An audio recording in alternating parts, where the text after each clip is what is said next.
Dan untuk mengetahui bagaimana sebenarnya pemberlakuan karantina wilayah di Jawa Tengah khususnya dan langkah pemerintah provinsi terkait mudik, kami sudah terhubung dengan Gubernur Jawa Tengah Ganjar Pranowo melalui sambungan Skype. Ya, selamat pagi, good morning Pak Ganjar. Ya, selamat pagi.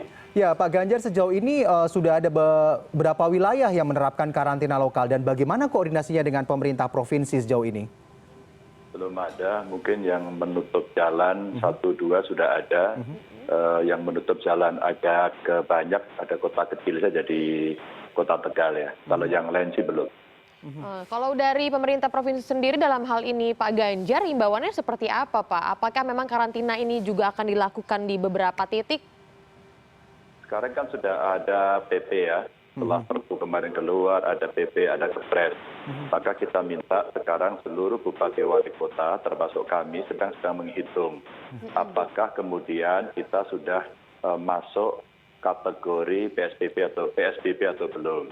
Sehingga kalau kemudian itu sudah masuk dengan berbagai kriteria, umpama berapa jumlah kesakitan, berapa jumlah kematian, bagaimana trennya, maka sebenarnya kita tidak usah ragu untuk menerapkan itu.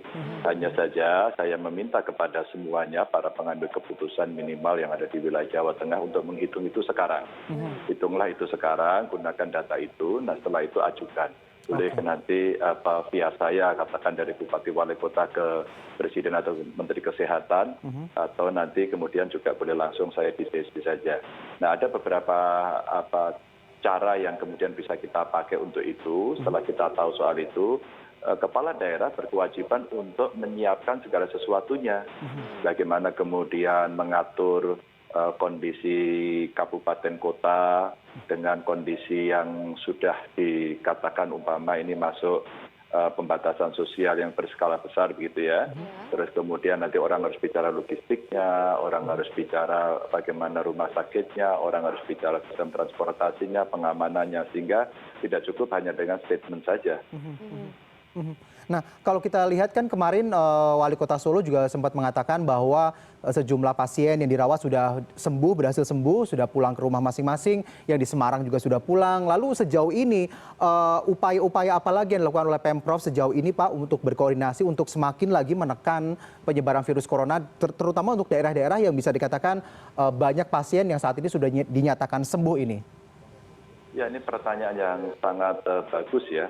Sebenarnya bukan peran kepala daerah dia mengamankan daerahnya, tapi semua harus berinteraksi dengan daerah sekitarnya, dengan wilayah-wilayah terdekatnya.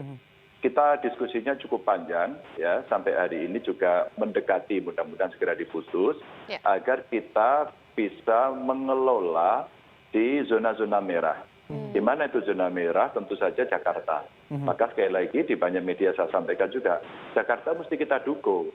Jakarta mesti kita bantu, dan teman-teman yang ada di provinsi, kabupaten yang lainnya ini juga harus membantu, khususnya di daerah-daerah Jabodetabek ya. Sehingga Pak Anies, Pak Emil yang di Jabar, itu juga kita bantu, kita share. Jatim komunikasi dengan saya, terus kemudian kami juga berkomunikasi dengan pejabat DKI, bareng-bareng begitu untuk kita dorong. Kalaulah di zona-zona merah itu bisa dikelola, tidak ada pergerakan masyarakat keluar, maka ini akan mencegah dengan lebih cepat. Namun demikian, kami di daerah kan tidak bisa begitu saja.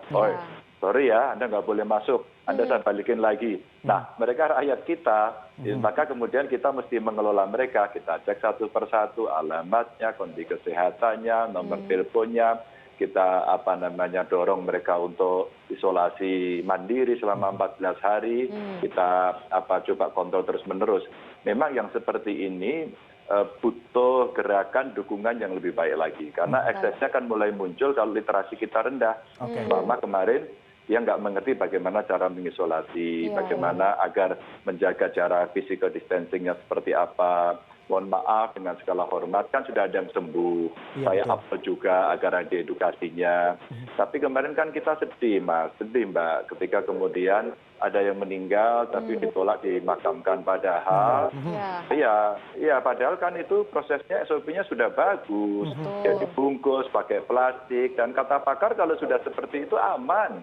Ya nggak usah takziah gitu ya, kan sudah ada yang melakukan itu. Ya sedih lah, sedih. Tapi stigmatisasinya jangan diberikan deh, jangan betul. pada keluarganya, mohon maaf pada yang gimana sih rasanya kalau ada saudara kita meninggal kita melayat nggak bisa, lihat mukanya nggak bisa begitu kan? Ya, maka yang begini-begini perlu literasi lebih banyak agar masyarakat bisa memahami. Wong ini butuh sepakat bersama-sama kok. Jadi memang sudah ada sosialisasi ya, karena kan kalau kita bicara soal pemakaman yang kemudian misalnya di Jawa Tengah ada di Banyumas ya, yang kemudian Pak Ganjar sempat viral videonya di mana-mana soal penolakan pemakaman jenazah di daerah mereka, apalagi yang positif corona. Nah itu berarti ada sosialisasi khusus ya Pak ya, dan juga edukasi kepada masyarakatnya yang ada di titik-titik tertentu. Iya, Pak Bupati Banyumas, Pak Husen kemarin bagus banget. Sehingga sampai dia pakai APD, dia ikut memakamkan dengan segala risiko loh. Itu risikonya besar loh. Dan dia harus menjelaskan, marah-marah nggak, ya luar biasa lah kemarin berdiskusinya karena ngotot-ngototan. Meskipun akhirnya bagus ya Pak Bupati menghadapi itu dengan sangat luar biasa lah Pak Husen ini. Akhirnya bisa terjelaskan. Hanya sekedar mau numpang lewat nggak bisa. Nah ini mesti diedukasi masyarakat, nggak boleh begitu.